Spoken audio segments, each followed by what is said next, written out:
The brain does not have pain receptors. So I'm gonna let that sit in with you for a second Okay. because when you work with professionals, the brain is their muscle. When you work with athletes, the hamstring, the pec, the tricep, the bicep, the quads, those are all the muscles you need. But thank goodness they have pain receptors.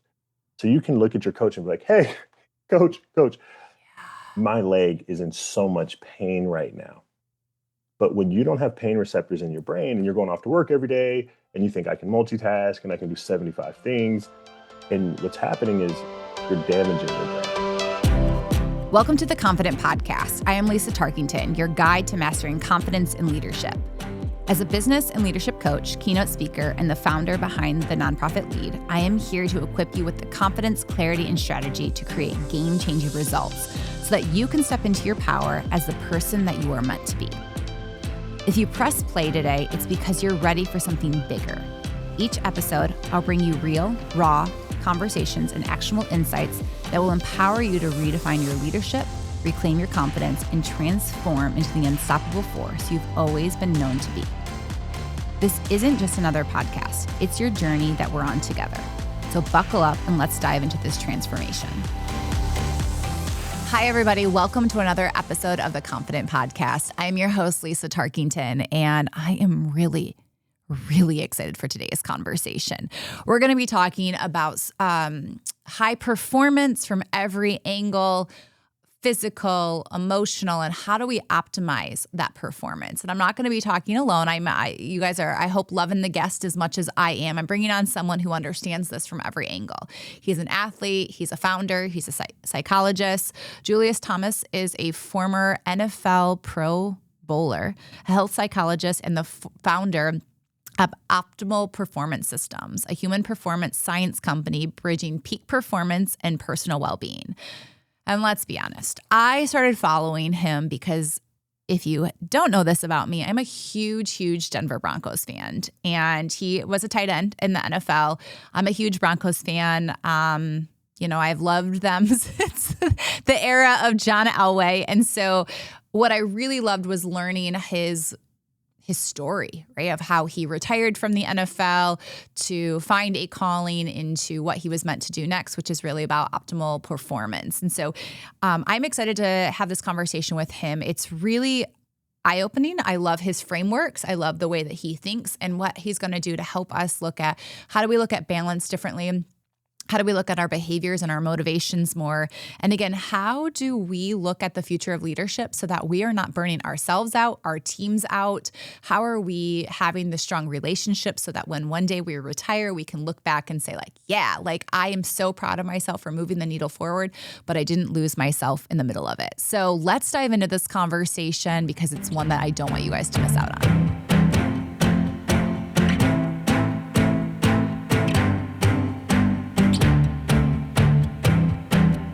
Julius, welcome to the Confident Podcast. I am a big fan of your work. I'm very excited to talk about all of your work, everything around performance. But I'm going to start by asking a question about, not everybody wakes up every day and knows exactly how their life is supposed to go. And I read somewhere that you retired from the NFL at the age of 30. And if, making sure that that's true, if that is true at the age of 30, I'd love to start at that point of, okay, your life is about to shift and change. Take us through that. I'd love to hear that process for you. Yeah, no, awesome. Number one, thank you for having me. Yes. I'm really excited to join the Confident Podcast and just talk about some of the things that are most important and enjoyable to me in life, performance, well-being, what makes this life well-lived, which is kind of like a core theme that I kind of stole from Socrates, to be honest. It didn't really come from me, but, he has this quote that says, the unexamined life is a life not worth living. And that's a quote that really sat with me for a long time. And as I was going through this journey of self-discovery, so I'll go a little bit before age 30, which is Perfect. correct, when I did decide to chase a calling for my life. But leading right up to that, I realized that there's this myth about performance and success and fame and status that this should be the ultimate goal. And if you grew up in the States like I did, that's what we're all chasing, right? It's a cultural thing. But the concept that is if you get there, everything will be all good it's incorrect. And I learned that in my own life. And I had all the things, but I didn't feel all the things on the inside. And I was wondering why it was empty and what was happening and why the achievement didn't result in the fulfillment. And so, after going through a kind of journey of self discovery and trying to make sense of my own suffering and how I could make this misattribution that got me all the financial things I wanted, but not the internal ones, um, that self discovery led me to realize what my passion was and my purpose was, which is to help people. I've always loved being in people's corner. I've always loved being the one that people could come to when it got really hard in life. And they needed somebody to be there and be supportive for them. And I'm a person of faith, and that's always been very central to my life. And so when I felt that calling shift, it was a really interesting moment.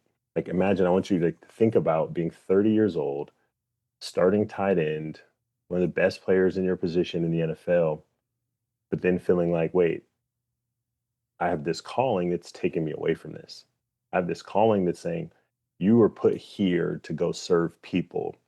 And I'm not going to tell you how that's going to look, but I think it's time for you to leave, walk away from this and go somewhere else. And it was like the most anxiety I'd ever had in my life, because as I was coming to this decision, like, we know things don't just happen. Like, right, I didn't just decide like this morning, that's it. I wish it Done playing happened that football. way. Yeah. It was a couple months of wrestling, like internal turmoil of, are you really going to walk away from this? I remember the first couple people I told, they're like, no one walks away from millions of dollars. Like, imagine calling your agent and being like, hey, it's time for me to go do something else. Like, do you think he's just like, oh, yes, that's awesome. Oh, I so understand that. Good luck with everything. No, it's like, what the f- are you talking Yes, about? Like, yes. what do you mean? Like, this was a big existential moment for me in my life. And I didn't even know what I was going to do. I just knew that I wanted to help people. So when I decided that I was going to be done, I was like, okay, what's the right way to start helping people? And I had a great mentor, still a good friend of mine and mentor, that was a professor at the University of Nova Southeastern. And he said, okay, if you're sure you're really going to be done, he said, if you want, you can just come sit in some of my doctoral classes if you want to learn more about psychology, because I developed this interest in what's actually happening inside in the mind. And I would go sit in his classes because the first time in my life I'd never had anything to do. I mean, before I'd never had like free time. Yeah.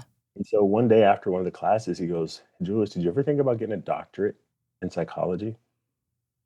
And I'm like, no. I was actually really thinking about, like, this close to saying, maybe I should just go travel the world for a year and like go experience. And I was like, well, now I'm thinking about it. And it took me about a couple months. And then I decided, like, oh, that sounds like a good new pursuit.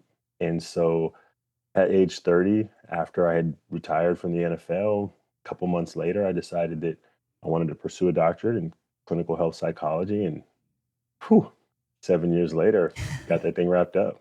Isn't that crazy?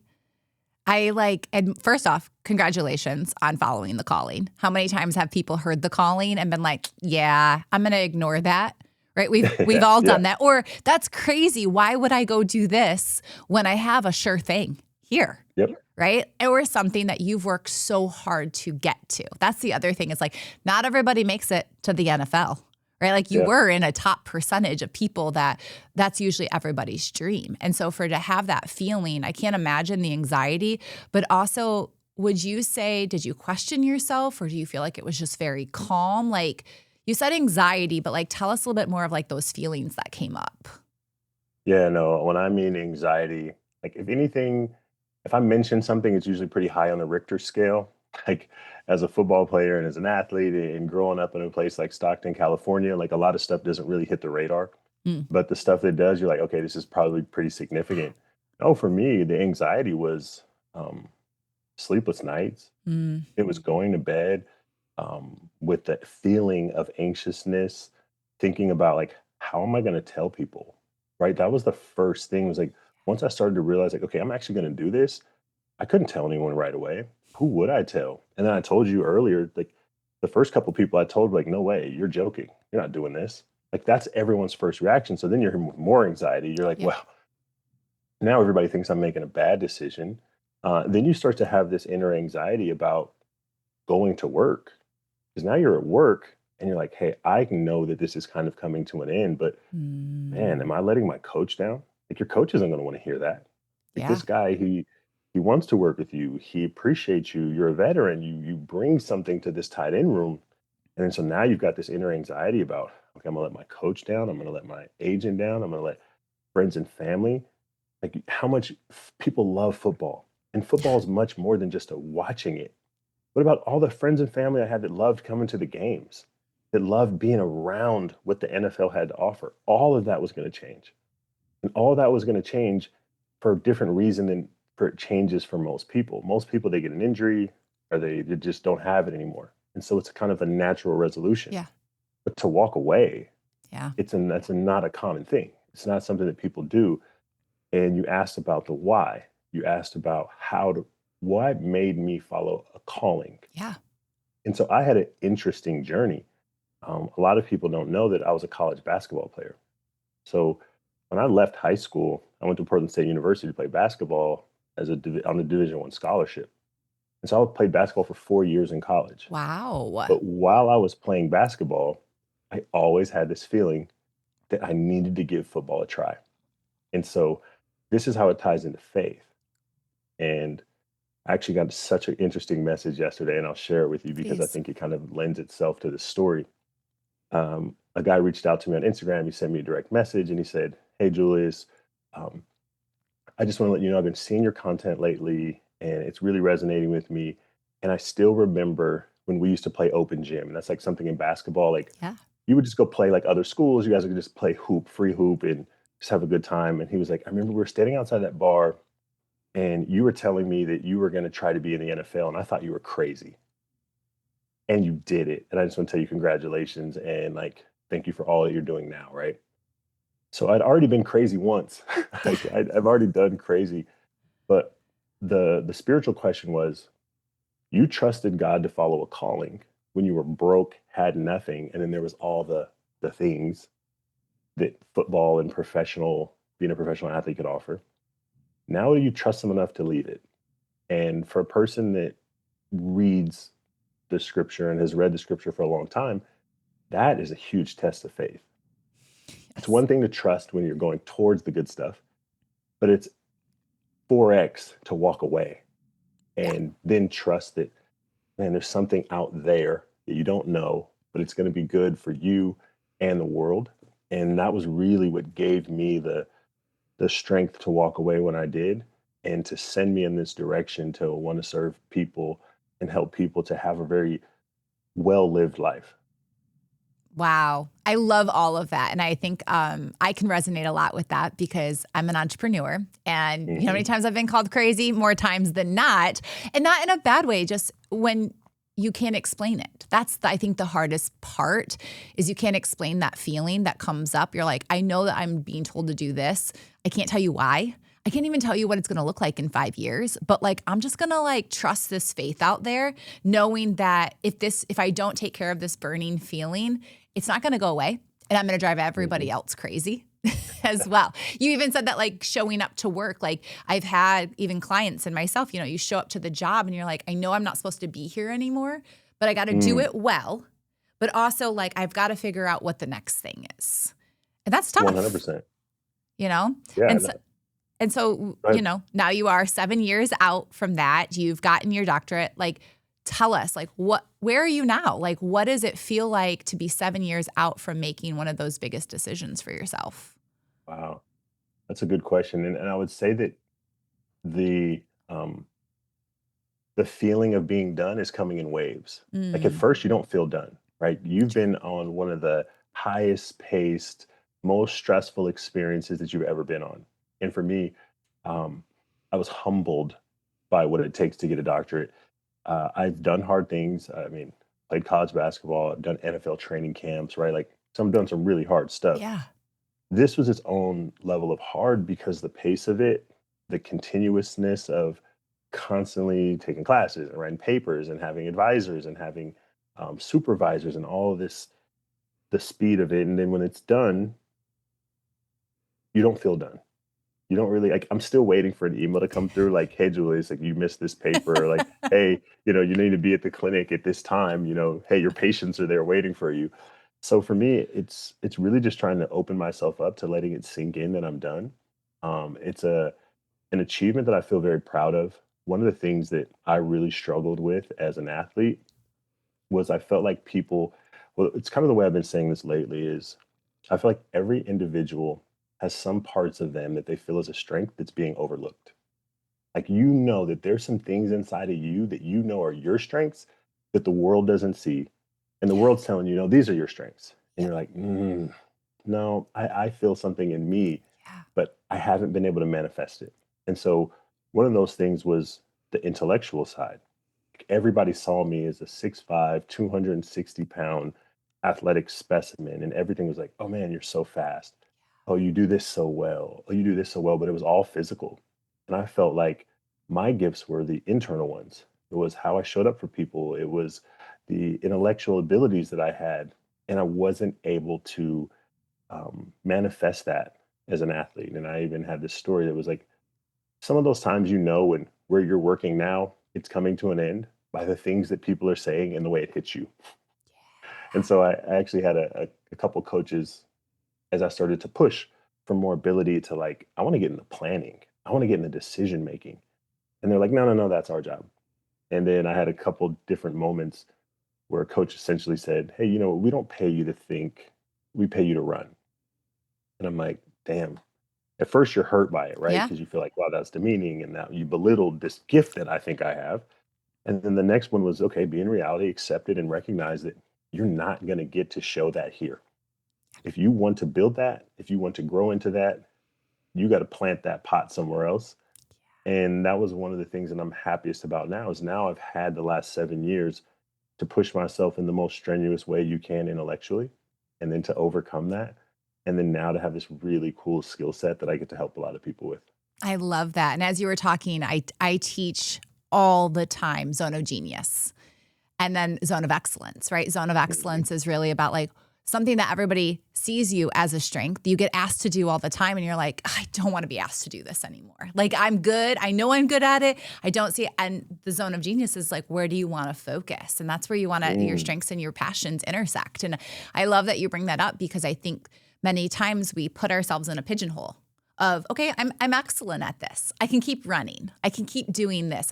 I know I'm going to be great at it. I'm going to excel. People see me there. It's the shift that's the hardest of like, actually, I know this is my zone. This is where my gifts are that God's given me. How do I spend 60% of my time there, right? And you're able to do that now, but I think you have to go through those moments of like, this doesn't feel right. This didn't fit well for me. It was great, but here's where I want to go. And so with that, tell us more about, the methods that you teach within your company to help people. I'd love to hear those. no, that's awesome. And I'm really going to sit with, after this conversation, the zone of excellence versus zone of genius, because I think that that's a really meaningful Yeah. conceptualization, right? We can all choose to do the things that we're really good at. And I work with a lot of executives. And sometimes I tell my story and they come up to me and they say, wow, that really resonated with me. I've been in this role for the last 10 years. And the last four, I know that it's not for me anymore. But it's just a good, comfortable place. Like they're excellent there, but Yeah. it's not feeding them. It's not bringing them anything. But the courage that you need to step into the vulnerability of going, where's my zone of genius? I can't tell you how many times people come up to me and they say, hey, I'm struggling to step into my zone of genius, to use your concept. And so that's really, it's cool. You're onto something there. I hope you continue to teach people that. I think that that's an awesome way of looking at it. Um, Thank you. but Yeah, some of the it's been things, fun. Yeah. Well, and there's 4 zones. So I'll just share all 4 so that anybody let's do listening. it. So the first Yeah. one is zone of incompetence. It's the thing that like anybody can do better than you, right? It's the zone Mm, that like you shouldn't be doing. Then yep. there's the zone of competence where, yeah, I'm good at it, but 100 other people can do it better than me. And then Mm, that's where the zone of excellence and zone of genius. So there's 4 zones that compete for our time every day. And it's really mm, important to know, okay, what zone am I in today? Where did I focus my time? Because the goal is that 60% of the time you're focused in your zone of genius. We can't be in it all the time, as you can imagine, but the more that we can come back to that. So yeah, when I work with my clients, it's really cool when they say like, this is my zone, but you don't know it right away. Sometimes I didn't. And then once I started to really dive into the research and, the backing of the zone of genius and all of the zones, it's very open. It opens my eyes to be like, yeah, that's a zone of incompetence for me. Why don't we hire that out? Or let me call someone else, and That's a once good you one. realize those things to your point about those executives, it's a game changer because then you can uplift people. You get Yep. to help them find their zone. And usually your zone of excellence is probably someone else's zone of genius.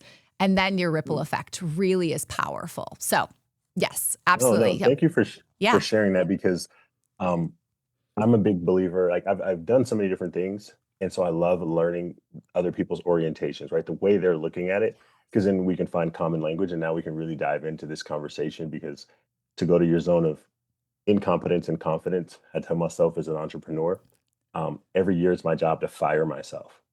Right? We Amen. do I everything in love the that. beginning, Yes. and so I need to fire myself from my zone of incompetence immediately. Yes. And then I need to be working to fire myself from my zone of confidence because there's just Competence. Yep. somebody better. And so, yes, I'm picking up what you're putting Love down. that. So Love that. to tell you about some of the things that I work with, it really starts with a dual mandate. And I'm really adamant about trying to break through the consciousness of people that want to be high performers of high performance is broken. Like I really want people to see like we should not continue to stack more and more performance on the model of performance that we've been working under in the United States of America. And the way that it really started to land with me was to see that we have the highest gross domestic product in the world. If the United States is number one and we've remained number one, and that fits American exceptionalism. I am an American exceptionalist. I want America to be number one. I love that we attract people around the world to come here because it's the place to go be number one. Yeah. But it's not exceptional to be the lowest in health and well-being of all the developed nations. Amen. To me, this is a disparity that means you're not as awesome as you think you are. And so what my focus is to help leaders and individuals and teams and organizations create the environments, create the styles of working where they can create a dual mandate in their culture or within themselves. Maximize your performance plus maximize your well-being. Because I know from personal experience in my story, it doesn't matter if you have maximum performance. If you're not good on the inside, you will not be able to enjoy and be thriving and feel fulfilled with maximum performance. So I wanted to help people realize they have to have both. Love that. And so once you can start from that conceptualization, then we go in deeper in that. And it depends on if I'm helping an individual or it depends on if I'm helping an organization or team. So one of the things that I like to do for individuals is start to find out where are you with your optimal performance? Where are you with your mental performance piece, which I Mm. know to be very critical. It's going to allow performance. Like the 5 keys of performance for me: commitment, discipline, guidance, quality support, and Mm. resilience. Like if you have those Love that. 5, I promise you're going to be able to go do most things at a really high level. Then the other piece is, where's your mental health? Where's your emotional health? Where's your physical health? Where's your relational health? And where's your life satisfaction? If you don't also have those 5 right, it doesn't matter how well you're performing. You're not going to say my life is awesome. And that's what I really remember from my own experience is one day I looked in the mirror and I said, you call yourself wanting to be the best, and you spent so much time and effort over indexing on your physical health. That's all about being an athlete. But what have you done for yourself mentally? Mm. And for me, it was what have you done for yourself emotionally? And so I started to look at them as buckets. And like I had a swimming pool of effort in my physical health. Like that's all I was doing. Then I had like a nice, like good Home Depot size, little utility plastic bucket with a little handle we all played with as kids. That was what I was doing for my mental health effort. But then my emotional health, that was like a little solo cup with a couple drops in it that the wind could have blown ever if there was ever a strong wind. And I was like, oh, wait, I'm not performing at a high level on the inside. And so when I started to look at life in the world that way, that became a conceptualization that I like to help individuals with. Because if you don't have a comprehensive performance approach with your performance stacked on top of your well being, it's not sustainable. How Yeah, many stories, how many great performers and executives and athletes and entertainers do we know that some of them didn't even want to be alive? Like, I keep it. know. I'm known by millions and I'm trying to check out of this life because I'm not right. And so that I think that's an important concept. And then on the team and organizational side, it depends on which thing I'm doing. Am I consulting? Am I doing executive coaching? But one of the things I'm really excited about now is 4 R's of leadership for 1% leaders. And this is a way of teaching a comprehensive performance plus well-being um, corporate structure for the leaders that I work with, and then down to the verticals of their teams. So it's the 4 R's. I'm trying to find ways to make things more Yeah, memorable and totally. catchy. Frameworks. The 4 R's are regulate, relate, refocus, and reinforce. And if you can combine all four of those R's into your team, then the leader has an opportunity to be able to create maximum performance plus maximum well-being. I love that. Well, and I think so. You brought up a few different things that came up to my head as you were talking. And first off, both are really important. I love that you're teaching both of those. I also think as someone who had burnout one time in her Mm, life after leaving corporate, and that's on me. Like a lot of that was on me. It wasn't on the corporate job. It was on myself, is I didn't have both, right? I didn't have that mentality. I also didn't know how. So now that's what I do. And same with you, right? Like now we teach it because we didn't have the tools. I think the other thing that came up as you were talking is sometimes we overextend in one spot. So when you were talking about like the physical piece, I think that that's one thing. From an outside perspective, I would have had the assumption that an NFL football player would have been good in both, because I also look at, like when a kicker misses a field goal, that's mental, right? Like afterwards. And so I think about like, oh, they have to fill up those different buckets. But to your point, when you are so good at something that it can overmask everything else. And you can be like, yeah, I'll deal with that later. I'm really good at here.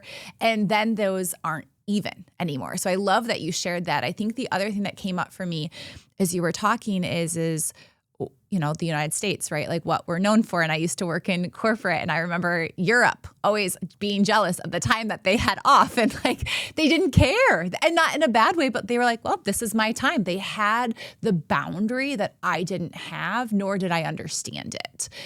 But as you were talking, the one thing that kept coming up for me was when I scroll on social media, I am bombarded every day with, here is how you can make $100,000. I was just talking about this on one of our recent matters, $100,000 a month. And so then you go down that rabbit hole. And then it's like, okay, you need work-life balance. And then you go down that rabbit hole and your brain is like, wait, what am I supposed to be doing? Winter has a way of slowing us down. Maybe your routine slipped, maybe your energy dipped, or maybe you just felt off. Spring is such a natural reset point. More daylight, more movement, more momentum. And here's what I will always say. Prioritizing your health doesn't have to be complicated. In fact, the more complicated it is, the less likely we are to stay consistent. And that's why I love micro habits in the morning. Small decisions that compound. And for me, that's one simple scoop of AG1. Most supplement routines are overwhelming, 5 different bottles, confusing times, things that you forget when your schedule shifts. But AG1 simplifies it for me. It's a multivitamin, pre and probiotic, and superfood all in one scoop.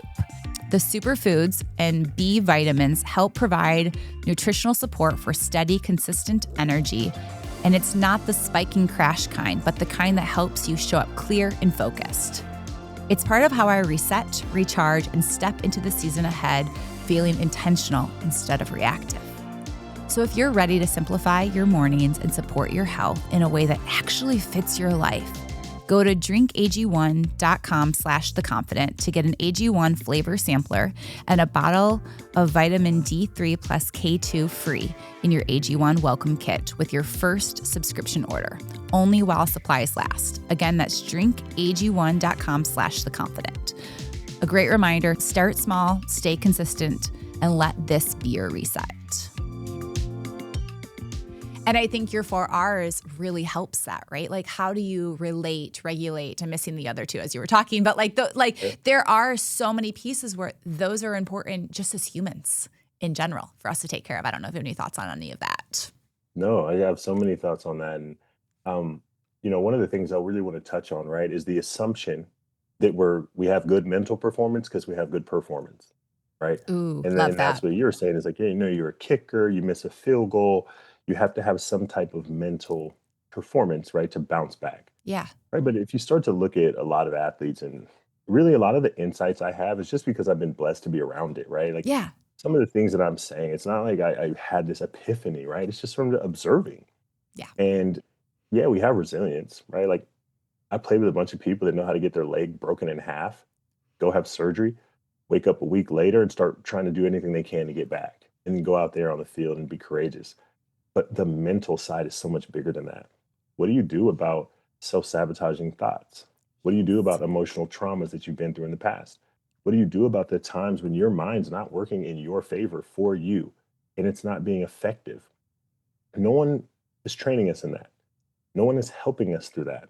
And one of the real reasons, like you always have to look for evidence for if something was developed or not. And that's why you see such a big strain on professional athletes when they retire, is because we didn't have the mental skills to handle all these challenges. The environment was protective. Number one, you're operating in your zone of excellence. And so the amount of armor that is, right, to know I'm one of the best in the world, right? That feeling is protective in and of itself. You're around a bunch of people your age that do your things, that listen to the music you like, right? There's all these protective factors in football or basketball or baseball. And then when Yeah. you leave that environment, they're gone. So there's that piece. But then there's the piece of how do you make sense of all this information we're being bombarded with? And this was one of the reasons why I wanted to start optimal performance as to become a signal in the noise. And everyone's well meaning and everyone is trying to provide people with something that could be of value to them. But the problem is if it's just performance or it's just well-being, what do you do? Yeah. And then there's this guy that keeps popping up every time I watch a YouTube video, and he's got 7% body fat and he's running 13 miles an hour on the treadmill. And he's saying, if you're a man and you're over 40, you don't have a six pack, you're out of shape. No, that's not exactly what we would define from a health perspective is what's physically healthy, right? So on social media, you have these ideals, $100,000 a month. Okay, that's great. But if 20,000 people started doing that, only five are going to get there. Yep. There's just a statistical piece Yes. that you can't avoid. And so with optimal performance, I wanted to help people be able to have a system that's comprehensive that works for both performance and well being, Love that. personal life and professional life. And it's a system that you can trust because it's evidence based. And that was one of the most important things that I gained from that 7 year journey of becoming a doctor is to be able to create systems and frameworks and strategies that are built on the actual science, which is repeatable findings. And so when I work with a company or when I work with a leader, they can be confident that what we're learning is actually based on evidence and not just based on my experience or the things that I like to teach people or that I found to be effective. And some of that gets mixed in, but Yeah. when you find a way to start thinking comprehensively, now we'll see the health metrics change. And that's the big gap I see in performance right now. We all know that there's like some of the best performance coaches in the world. And I think they're missing two things. And I'm critical. And yes, I'm going to call them out. And they can call me out too. And I'm Yeah. happy to go into that debate. But the two things I think they're missing is number one, there is this ability to tell people what they need to be doing. But I learned in psychology and I learned in therapy, that doesn't always work. If it was super easy to just tell a person do A and then oh, they do A, parenting would be much easier. Much Leading would easier. be much easier. Yes. The key is how do you help people get through the stuff that's interfering with them doing that behavior? And so in optimal performance, we really focus a lot on how do we help people move through the interfering factors? How do we Mm. help teams move through the interfering factors? A leader says, I want higher engagement, I want higher commitment, and I want higher effort. I want to find a speaker to come in and tell my team that. And I go, that's great. And there's some great people that are going to do that. But you've never asked your team why they can't do that. You've never asked your team what's in the way of you being engaged, of you having commitment, of you putting in effort. And so at optimal performance, I really focus on the interfering factors. I think that's a critical piece. And then the other piece is can you teach me a comprehensive system? Like I can't be leaning one way or the other Yeah. because now I've created a vulnerability. And that's really what it came down to for me is like, okay, I got to come in and teach people a performance system that works, that they can count on, it's going to help them thrive and be their best. But I also got to teach them how to do health the right way. Because if performance really works, then we should see health metrics improve. And that's my way of knowing that performance is broken as we do it currently in the US, because anybody that's popped the hood and looked at the chronic disease burden, looked at the mental health burden, would be shocked, dismayed, and say that we need to have a change right now. Because our mental health statistics and burden, it's not decreasing, it's increasing dramatically. And we're going to hit a point of critical mass where Yeah. we can't keep performing this way we're doing it without creating so much illness and disease burden that people aren't going to be able to do it. And when 1 in every 2 corporate employees in the US says I'm about to be burnt out, that's letting me know that we're probably at max capacity for how much internal strain we can continue to take. Yeah. 50%. That's crazy, right? And just imagine if 50%, like I know you're a Denver Broncos fan, Mm-hmm. what if 50% of the Broncos players were like, I feel like if I do one more sprint today, my hamstring is going to pop off the back of my leg. I feel like if I do one more drill today, I'm going to tear a pec. Hello, what are we going to do? I mean, Yeah. engagement numbers, like I'm sure you might think about this, but if not, like we should start talking about this more. Presenteeism. The concept of presenteeism has been sitting on my head and my heart so heavy. If I was a leader and somebody told me, hey, there's this concept called presenteeism, that means that people are coming to work every day knowing that they would like to leave, but they can't because there's no other jobs to go get. And they're not being productive. Yeah. They're not being engaged. They're just sitting there on the clock. Every leader is looking for, how do I grow my revenue? How do I motivate my team? Hello, what if we started to help reduce presenteeism in your teams? Like, there's so much value that we can get to increase our performance by taking care of the well-being of people, but that hasn't broken through the old models of leadership and performance. But when it can, we can have a win-win. We can Totally. have better performing spaces and healthier people, and that's what I'm going for. I love that. Well, and I resonate with all of that. I think that that's just a very, very key. I actually have never heard that stat about 50%, like the 1 and 2. And I'm like, holy moly. Because I also, I have a keynote coming up and I was just talking to someone about, we really were talking about like letting go of old systems and old ways in which we do it so that we can allow ourselves to have these new ideas. And one of the things I was telling them is, we also have to let go of the concept of multitasking, right? Like I used to pride myself in, I can do all these things at one time. And then once you look at the research and you look at the stats and you understand like multitasking and context switching, we lose 500 hours a year.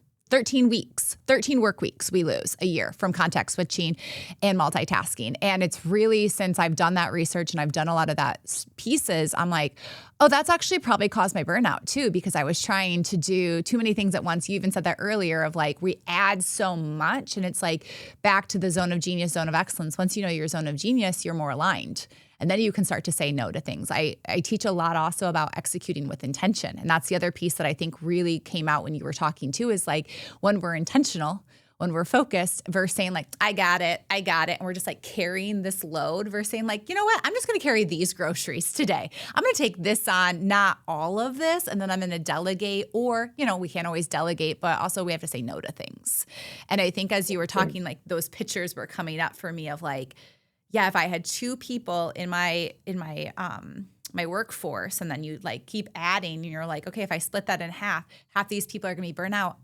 So I'm wanting productivity from 10 people, but I'm only going to get it from 5. Like that's a big deal, And Huge. I think the word burnout, I've had to be careful how I use the word burnout, because everybody's like, I'm sick of hearing about burnout, but it's not going away.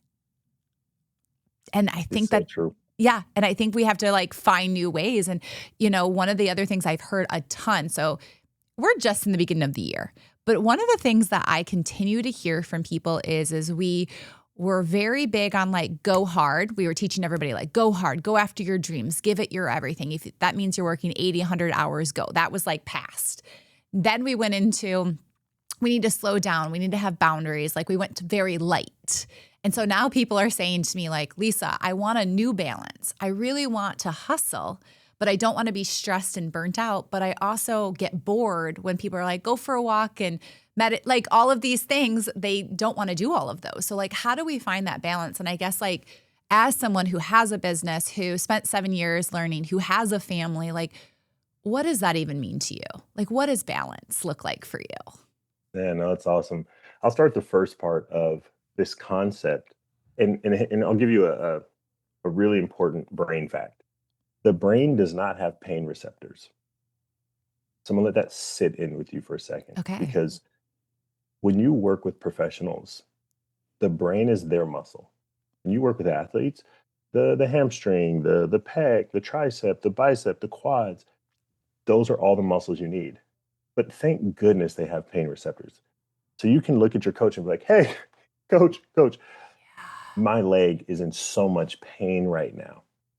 But when you don't have pain receptors in your brain and you're going off to work every day and you think I can multitask and I can do 75 things, and what's happening is you're damaging your brain. Your brain cannot do that workload. And now you're putting it into a place where like you're trying to do it every day. It's the same as if I took you and I put you on a bench and I said, okay, start off with a 25 on each side. A lot of people can do it.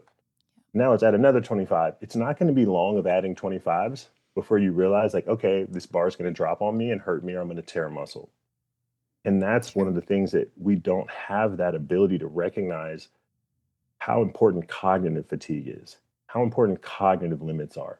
I've done cognitive testings, like sat in front of people and saw through varieties of people how long can we really remember strings of numbers?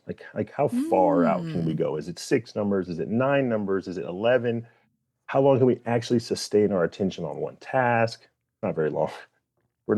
We don't have the cognitive abilities that we all think they can, that we have. And so those are things that we don't understand. If we're not aware of that, what are we putting our most important organ through every day? And then can we really be upset when we have dementia? And the problem we have with a lot of corporate leaders is when you don't know the health, you go, I'm so tired of hearing about burnout. But are you tired of hearing about cancer? Are you tired of hearing about strokes? Are you tired of hearing about heart disease? That's a continuum from health to disease. Along the way are these metrics and these things that happen as this goes down. And so when I talk about leaders, I tell them you have a responsibility to keep your people healthy. You're talking about how you want more output, you want more working hours. But what if I told you that you are now leading to depression? The environment that you create creates tremendous anxiety. And now you're disrupting marriages and you're disrupting parents' ability to connect with their children. So here you are just so focused on your one metric of output. You're a poor leader. A great leader says, I want output and I want well being. And I'm so thankful that I've found the leaders and the executives that have become my clients that see it that way. And then we can build that together. But when you were asking about balance, it really sits with me because I think about that all the time too. Like some of it is a little pansy, some of it is a little, throw a pillow at it, as they Yeah. would say in Yeah. sports. Yeah. And what are people needing? People are needing a comprehensive system that can teach them how to go for what they want in life without burning out, stroking out, or creating the mental health that makes you want to check out. And so that's really what I had to sit with when I was building optimal Mm. performance. I'm obsessed with performance. I am going to be a lifelong high performer. I am looking for the next mountain to climb at all times. That's true. Yeah. But if I burn out in this process, if I feel unfulfilled, if I get depressed, anxious, or if I create health problems that get in the way of me being able to have the fulfillment on the back end, it was all for naught. I'll tell you a story from one of my clients that I was working with that works as a high up senior executive at the MBA level. I asked him, what is it that you want your life to look like when you're 65? I want great connection with my wife. I want to be healthy enough to travel the world. I said, that's awesome. What are you doing today? How often do you sleep? 4 hours a night. How often do you guys spend time together? It's really hard to do. How often do you exercise? Maybe twice a week. How are you eating? Not as good as I should have. And I went, whoa, whoa, whoa. How in the world do you think you're going to get towards that goal if your behaviors aren't matching? And so this is the disconnect we have. And we have so Yeah. many disconnects that we can't keep asking why things are broken. And I maintain balance by keeping a focus on where's my personal life? Where's my professional life? How is my performance? How is my well being? And then I break it down into sub buckets and I make sure that I'm balanced with my daily efforts. Mm. I'm making sure that when I try to be the best performer that I can be, I'm applying the Striving for 100 program to my own life, which I really credit for allowing me to be able to finish a doctorate, Yeah. start a business, and raise 3 young sons all at the same time. I love that. Well, and I appreciate that you shared that because I think balance looks different for everybody. And I also think I was picturing as you were talking about my own life, right? And I think about we all have these plans one day when we're retired. What do we want to do? And what does that look like? And it's beautiful. But it's like, to your point, I teach a lot in my keynotes, like what's that 1% that you have to do today to move that needle forward? And to your point, that's exactly it when it comes to balance. And how does that look? And as you were saying that, I literally was also picturing my life as, a new mom, a husband that travels a lot, like, and also building a business, like it doesn't always look perfect, but also that recognition and that self-awareness of today, maybe one took more than the other, but then how am I going to shift back versus keep it that way? That's the other thing that, or like the time that I have with my son, when I pick him up from daycare versus like when he goes to bed, how am I not using my phone during that time? Right. And I will say like, there was 2 months where that phone got out more than I like was spending time with my son. And like my husband, he's amazing, would always say like, what do we think we're doing here? Right. And having that Yeah. accountability partner too, to say like, I know this is important, but what about all these other things? Sometimes it's that self-awareness checkpoint with yourself of like, does that phone call actually matter right now? Or does being present matter right now? And that's hard. It's so true. And it's hard. And it's hard because we don't have those systems in place. Yeah. Like, I know when I'm doing coaching with my NBA guys or my NFL guys, exactly how to tell them the system to follow to manage their health and their performance as a pro athlete. I know when I'm working at a hospital exactly the program and the system for the patients to follow to manage the goals that they have. Yeah. But we don't have that system as working professionals. And that's what I've been out to build and develop through optimal performance. And so I've done it several different ways. The Striving for 100 program. How do you know when you're actually healthy? How do you know which things you're doing? What have you done today to make sure that happens?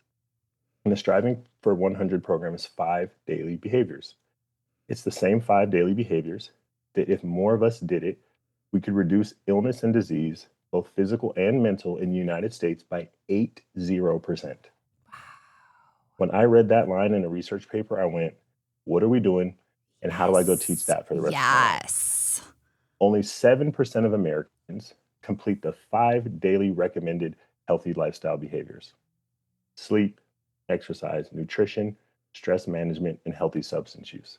If we could hit those 5 more days than not, you would be able to go to bed every night and say, I'm living in a healthy manner. Much less complicated than is being taught on social media. 7 to 9 hours of sleep. If you're not getting 7 to 9 hours of sleep, no excuse, no, I had this, no, sleeping's hard, no, but no. If you're not getting 7 to 9 hours of sleep, you're not taking care of your brain and your body and doing the most significant, influential thing to be healthy. I don't care about your supplements. Don't tell me that I'm having struggles with my attention. What supplement should I take? Sleep. You're sleeping 4 hours a night. Don't tell me you're surprised that you're having trouble focusing. Exercise, 150 minutes a day. That's not, a week. That's not a crazy amount, but mix in some resistance, some endurance, right? Do some things where you get your heart rate up. Do some things where you actually feel the strain of weight, bone density, lean muscle mass, that kind of stuff is important. Healthy eating, right? What diet do you like? Mediterranean, DASH, keto, find one of them, Yeah. follow it. Stress management, 20 minutes a day. What's your practice? If you're not ever using the brakes on your nervous system, and your nervous system was designed as a gas and brake, we just are all gas, Mm-hmm. then you're going to burn out your nervous system, which is going to burn out all the systems of your body that are connected to it. Cardiovascular system, pulmonary system, like all your systems. And the last one is we abuse substances. And when are we going to stop acting like we don't? Right? Like this culture is the quickest. We're so quick to be like, I'm feeling down today. I'm going to reach for this. Yep. Oh, I'm feeling stressed. I'm going to reach for this. Oh, I need to focus today. I'm going to call my friend and get their pill so I can, get some hard work done for the next 4 hours. Well, Yep. if you abuse substances, you're going to abuse your health. So those are the 5 things. And I created the Striving for 100 program so that the people that work with optimal performance, they know the 5 that they need to do to be healthy. And let's talk about work-life balance because I'm always ready for that fight. I'm like, no, work-life balance is doable. But sit around your house all day and do nothing is not work-life balance. And so I've created like a 24-hour clock, but I block out 7 of those hours because mandatory that needs to go to sleep. I love that. So really, there's a 17-hour clock. And the question that I would ask if I was a person that wanted to strive for performance while being healthy is, well, what do I do with my 17 hours? Mm. Well, the first thing you need to do is go, how much of that are you going to commit to work? Is it 8? Yeah. Is it 9? Is it 10? No judgment. Yeah. But whatever it is, the rest of that clock is what you have left. And so for most people, so they do a 10-hour workday. I do 10-hour workdays. Yeah. So I've got 7 hours left. What am I going to do with my 7? How am I going to make time for fun? Why is the country so depressed? No positive affect. Yeah, we got to play. is a downer. Yeah. Yeah, no fun. What am I going to do for self-care? So some of that self-care should be some of the things you do to stress management, some of the things that you do for your exercise, right? Make time for that in your days. Then what are you going to do for growth? Because you're not a true high performer if you're not making time for growth. And what do you do for growth? And then the last one is, what are you going to do for relationships? But if you're telling me that you can't fit growth, self-care, fun, and relationship time into your last 7 hours, that's a long time. That's a long time. Oh, I don't have 7 hours. Well, go on your phone, click settings, click social media usage. The average human being is spending what? 17 hours a week. Yeah, that's on social disgusting, media. isn't it? What if you just repurpose the time? Mm-hmm. If you, in that 17 hours, you could take care of your fitness, you could take care of your nutrition, you could go see people, you could put your phone down, hang out with your kids, go to their practice, go in the backyard, throw the ball back and forth. It's all doable. But the reason why we don't have work-life balance isn't because we don't have the time for it, it's because we don't cut out the BS. And so when I teach people, here's how you can have Striving for 100 to be confident that if you get 100 points, so each 5 areas, I say that's 20 points. So at the end of the day, go back and chart it. Ooh, I love Did that. you get 100 points today? Mhm. I don't get 100 points every day. Yeah. I don't go a week of 100s. But if at the end of the month, I got a bunch of 100s and 80s, that was a good month. Yeah. If I got a bunch of 60s and 40s, I'm putting myself at risk for the downstream effects of illness and disease. And so some of these are the ways where I'm trying to teach a comprehensive performance system for working professionals that allows them to go after. Like, I am relentlessly attacking what I'm trying to achieve in life while also not losing sight of what it takes to be healthy and well. Yeah. Well, and I think that that's what everybody says that they want. Right. Yeah. And then to your point, you're actually doing it. That's the difference. So we've talked a lot on this podcast over my past episodes of like, okay, we can talk a good game, but like, what's your action behind it? And I love how simple you make that too, right? It is simple. We just overcomplicate things so many times. And I love your stat on social media too, because I was literally picturing myself last night. Like I was telling my husband, I'm like, I need to wake up earlier because I know no matter what time my son's waking up. Like I know like no matter what, like it doesn't matter what time I go to bed. He's still waking up at the same time. So I have a choice, right? And how do I show up and how do I stop my scrolling, put on a meditation? We have the hatch in our bedroom. And I literally last night was like, okay, I'm just going to put on a meditation. I'm not a big meditator, but I was like, I need something to turn my brain off because I had an Americano at 4 p.m. Like knew better, still did it. And that was my moment this morning when I was up before my son. I was happy about that because I knew that like I set that discipline the night before of, and then this morning I got everything done so that when he got up, I wasn't like, stay there, eat your bottle. I got to go get ready or like because I was by myself. And I think that is just another piece too of like, how do you take that stress off yourself and set yourself up for success, which is sometimes easier said than done depending on energy, but also the discipline that you just shared. I love that. Oh, 100%. At the end of the day, I tell people I have this really simple way to evaluate if you're full of BS or if you're actually trying to do the things that you say you're after. And it's really simple. Do the goals and the behaviors match? I I have been around some of the highest performing people in the world, people that are more performing than me, and it's that simple all the time. I want to be an Yes. all pro. Okay. Do you have all pro daily behaviors? Yeah, I love Mm, that. if there's a mismatch, that's insanity, but it's Yep. okay. Lower your goal. And Yeah. people look at me like, lower my goal? I'm not lowering my goal. Well, looks like we only have one direction to move here. Looks like we have to raise our behaviors. And so a lot of times people have goals that they're not willing to commit to, not goals that they're not willing to say. A Yep. lot of people have goals they're willing to say. A lot of people have goals they're not willing to commit to. Yeah. And that's where the 5 keys of mental performance comes in for me. And this is how I help people get that performance right. Starts with commitment. Like, can you do what you say you're going to do? Can you sacrifice for it? Can you can you immerse yourself in the things that are going to help you get better at that? Can you be disciplined? Can you bring a high level of effort consistently? Be where you're supposed to be when you're supposed to be there doing the thing you're supposed to be doing. That's discipline. Yeah. Do you need guidance, right? Do you not have the skills required to get there? Do you need to find somebody with more expertise than you?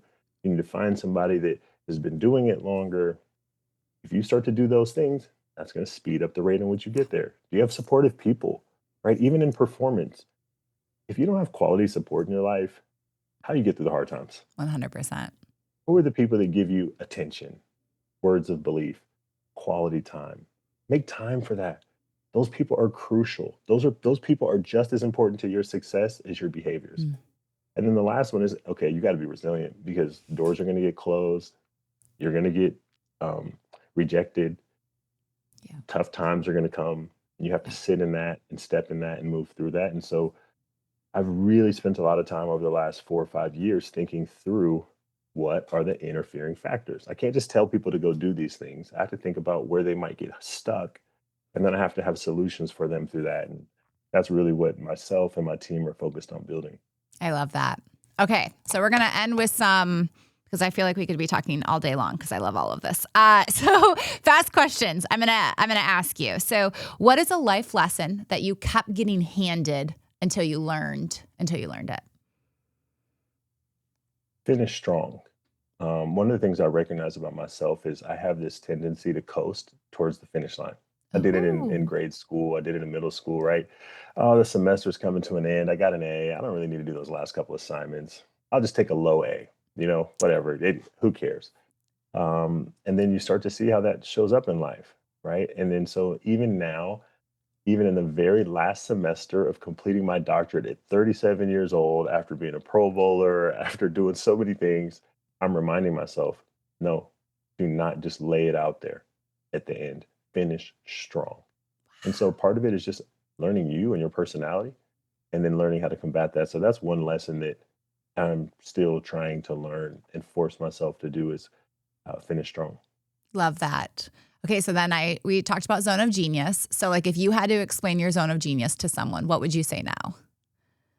I would say that my zone of genius is really understanding and how to look deeply into a lot of different things and then develop the mastery of them.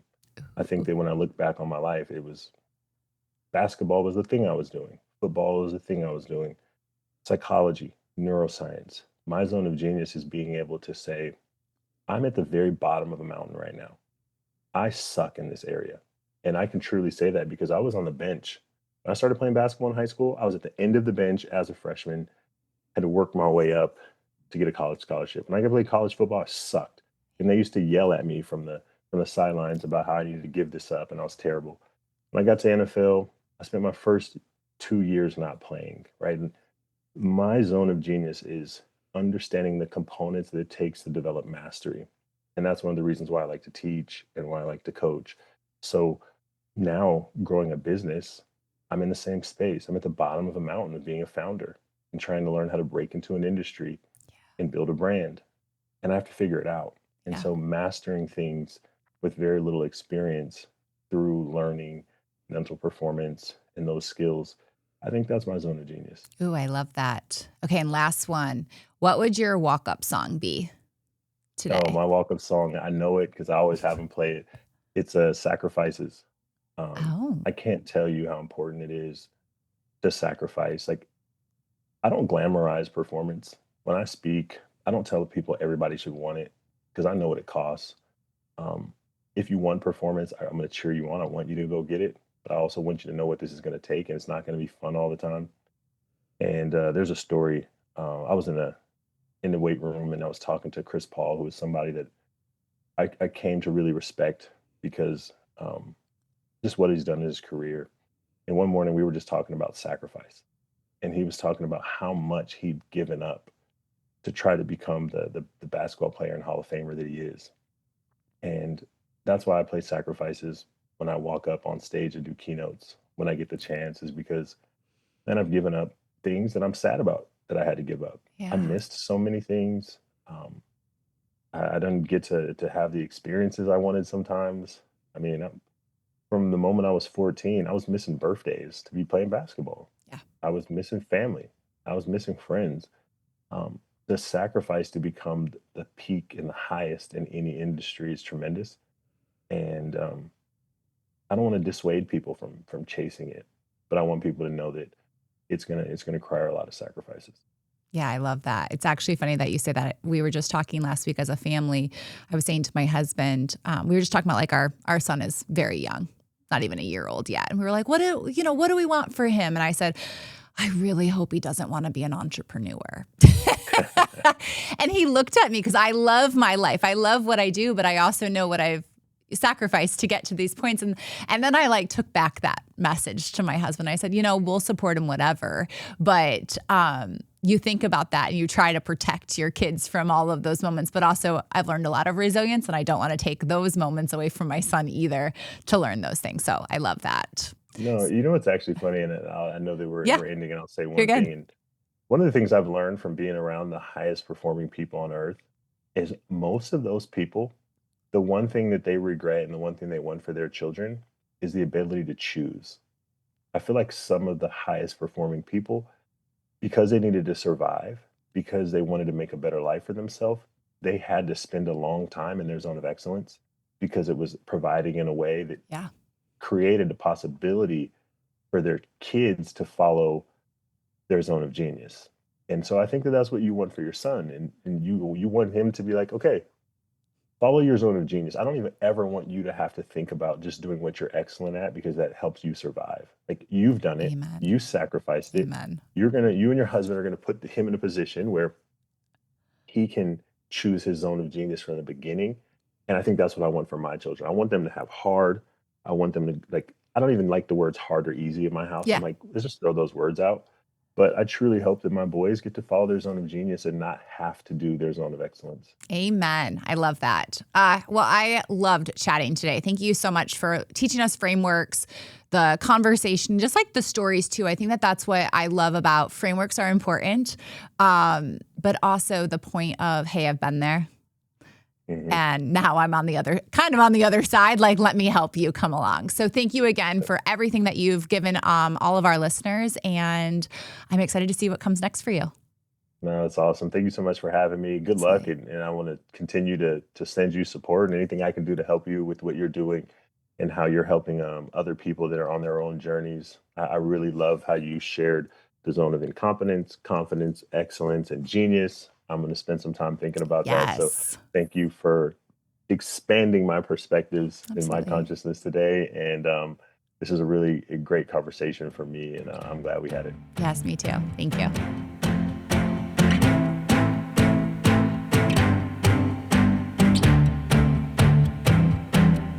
All right. Thank you so much for tuning into today's podcast. I hope that you took away so many amazing things like I did around the 4 R's of leadership, around how to have 100% goal by end of day of how you can have performance and striving for a 100 on those. I loved how Julius shared his stories of where he where he was to where he is today, as well as the frameworks behind it. I think both are important. I love evidence-based stuff. I love stories. And how do we tie those together? So I would love to hear from all of you. What is one thing that you took away from today? So be sure to subscribe to our podcast on YouTube. You can check out our YouTube channel. Go to our website at podcast.lisatarkington.com and message me. DM me on Instagram to let me know what you thought or one thing that you took away from today. Again, as I always say, continue to spread love and kindness to everybody that you meet, and have a great day. Thank you for joining me on this episode of the Confident Podcast. If today's episode resonated with you, I'd love to hear about it. So send me a message at podcast.lisatarkington.com. Don't forget, while you're there, to subscribe to our newsletter, subscribe to our YouTube channel. And don't forget to spread the good by sharing this with someone in your life. Remember, you have the power to choose confidence every single day. Keep showing up, keep striving, and keep believing in your potential. I'm cheering you on, and I'll see you next time.